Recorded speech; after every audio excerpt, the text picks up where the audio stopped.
सब लोग हॉल में बैठे बातें कर रहे होते हैं कि तभी वहाँ पर अर्नव आ जाता है। और जैसे ही वो नीचे उतर रहा होता है तो जयप्रकाश से उसकी शर्ट के ऊपर चाय गिर जाती है, जिसकी वजह से सब लोग बहुत ज़्यादा परेशान हो जाते हैं कि अब अर्नव बहुत ही ज़्यादा गुस्सा करेगा। लेकिन अर्नव जयप्रकाश को कुछ भी नहीं कहता। ये देखकर सब लोग एकदम से चौंक जाते हैं और ख़ास तौर पर अंजलि सोचती है कि आखिर अर्नव में ये बदलाव कैसे आ गया। इधर दूसरी तरफ खुशी अपने घर में मस्तियाँ कर रही होती है तो उसकी जीजी उससे पूछती है कि क्या तुम ठीक तो हो। इस पर खुशी कहती है कि आज मैं बहुत खुश हूँ और मैं ठीक क्यों नहीं होंगी, मुझे क्या होना है। तभी उसकी माँ वहाँ पर आ जाती है और खुशी से कहती है कि जब बुआ घर जी नहीं होती तो तुम लोग बहुत ही ज़्यादा शरारतें करते हो। बुआ जी सही कहती हैं कि तुमने उन्हें बहुत तंग करके रखा हुआ है। तो इस पर खुशी अपनी माँ के साथ भी मस्तियाँ करने लग जाती हैं और इतनी देर में वो अपनी जीजी से कहती है कि आज मैं बहुत ज़्यादा खुश हूँ क्योंकि आखिरकार उस लॉर्ड गवर्नर ने मुझसे माफ़ी मांग ही ली और उसके मुंह से सॉरी निकल ही आया। इधर खुशी अपने रूम में आती है और अपने काम पर जाने की तैयारी करने लगती है। तभी जैसे ही वो दुपट्टा लेती है तो उसे अपनी बाजू के ऊपर निशान नज़र आता है, जो कि अर्नव की वजह से पड़ा होता है क्योंकि उसने खुशी का बाजू पकड़ के ज़ोर से दबाया होता है और उसके हाथों की उंगलियों का निशान उसकी बाजू पर आ जाता है। तो खुशी सोचती है कि अब मुझे जॉब पर भी जाना है तो अब मैं क्या करूं। तभी वो अपना दुपट्टा अपनी बाजू के इर्द गिर्द लपेट लेती है और कहती है कि इस तरह मेरी बाजू छुप जाएगी और ये निशान किसी को नज़र नहीं आएगा। और खुशी वहाँ से जाने लगती है। तभी उसकी माँ उसे जाते हुए पूछती है कि आखिर तुमने ये दुपट्टा ऐसे क्यों लपेटा हुआ है। तो खुशी एकदम से चौंक जाती है और फिर कहती है कि आज मुझे ज़रा सर्दी लग रही है।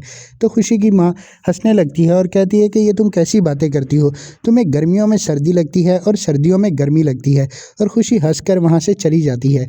इधर दूसरी तरफ खुशी के बाबूजी श्याम के पीछे कोर्ट में चले जाते हैं और वहाँ के वकीलों से पूछने लगते हैं कि यहाँ पर श्याम बाबू नाम का एक आदमी होता है। तो इस पर एक उसके जानने वाला मिल जाता है और कहता है कि वो बहुत ही अच्छा इंसान है और बहुत ही ज़्यादा घरेलू है, मैं तो उसे बहुत अच्छे से जानता हूँ और उसकी तारीफ़ें बताने लगता है।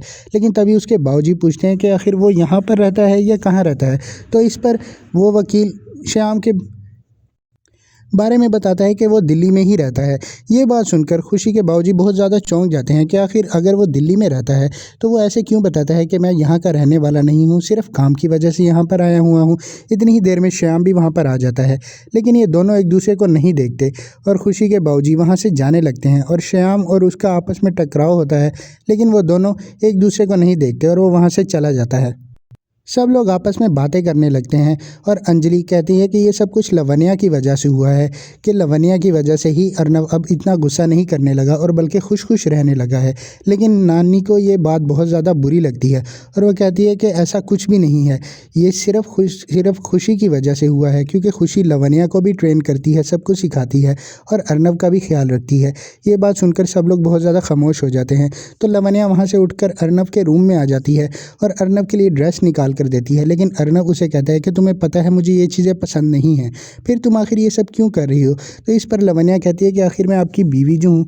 लेकिन इस पर अर्नव कहता है कि मुझे ये टॉपिक बिल्कुल भी पसंद नहीं है, तुम्हें मैंने कितनी बार कहा है कि तुम मेरी बीवी नहीं हो और ना ही मैं बनाना चाहता हूँ। इतनी ही देर में खुशी दरवाजे पर आ जाती है और जैसे ही दरवाज़ा खुलता है तो अर्नव को भी पता लग जाता है कि खुशी आ गई है। खुशी जैसे ही दरवाजे से अंदर आती है तो आगे अर्नव खड़ा होता है, जो कि खुशी को ही देख रहा होता है। खुशी तो बहुत ज़्यादा मुस्कुराने लगती है कि वही शख्स है ये जिसने कल मुझे सॉरी किया था।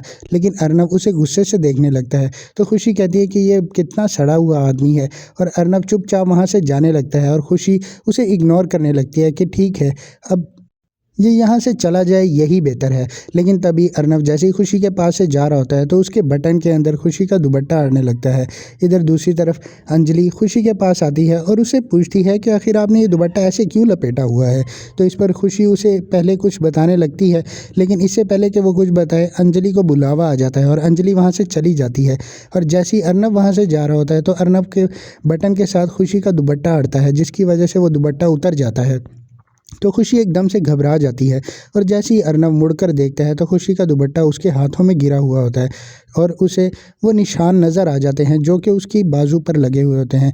ये निशान अर्नव के ही हाथों के होते हैं और अर्नव इस बात को समझ जाता है और ये भी समझ जाता है कि आखिर इसने अंजलि को जवाब क्यों नहीं दिया, ये इसीलिए यूँ दुपट्टा लपेट कर आई थी। तो अर्नव उसे वो दुपट्टा वापस कर देता है और ख़ुद वहाँ से जाने लगता है और ना चाहते हुए भी वो खुशी को एक बार फिर सॉरी बोलकर चला जाता है।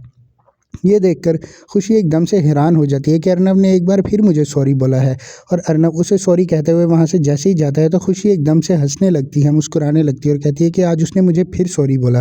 लेकिन तभी वहाँ पर लवन्या रोते हुए आ जाती है और कहती है कि अर्नब ने आज मुझे बहुत डांटा। लेकिन खुशी उसकी बात पर ध्यान नहीं देती। तो लवन्या इस बात को जब रिपीट करती है तब खुशी को समझ आता है कि उसने लवन्या के ऊपर गुस्सा किया है। तभी वो लवन्या को वहाँ से ले जाती है। इधर दूसरी तरफ पायल की कॉल आती है तो आकाश उसकी कॉल उठा लेता है और उससे बात करने लगता है। तभी पायल खुशी का पूछती है तो आकाश कहता है कि अभी तो वो यहाँ नहीं है, पर जैसे ही वो आएगी मैं आपकी बात करवा दूंगा।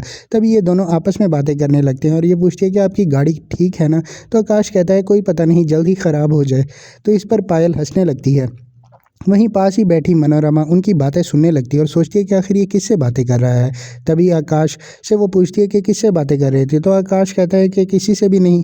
तभी मनोरमा कहती है कि कहीं तुमने कोई लड़की तो नहीं पसंद की हुई, क्योंकि मैं ऐसा बिल्कुल भी नहीं चाहती। मैं अपनी दुल्हन अपने मुताबिक लेकर आना चाहती हूँ।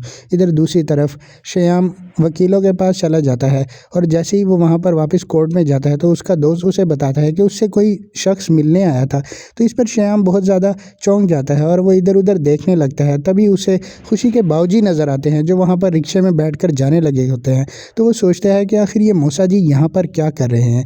इधर दूसरी तरफ खुशी सोचती है कि आखिर अब क्या किया जाए, लवन्या को कैसे अर्नब के लिए सेट किया जाए ताकि अर्नब के दिल में भी लवन्या के लिए प्यार जाग उठे। तभी खुशी लवन्या को एक लड़की से दुल्हन के रूप में चेंज कर देती है और उसे फुल मेकअप कर देती है। ये देखकर लवन्या बहुत ज़्यादा खुश हो जाती है कि मैं आज एक सच्ची दुल्हन लग रही हूँ।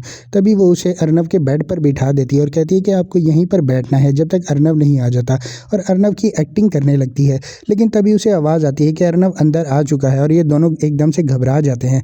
और जैसे उसे पता लगता है कि अर्नब अब दरवाजे के पास पहुँच चुका है तो खुशी सोचती है कि अब क्या किया जाए। तो वो लवन्या के सर पर दुपट्टा डालकर उसे ढक देती है और ख़ुद वहाँ से जाने लगती है। लेकिन सामने ही अर्नब को देखकर वो एकदम से चौंक जाती है और वहाँ से निकल नहीं पाती।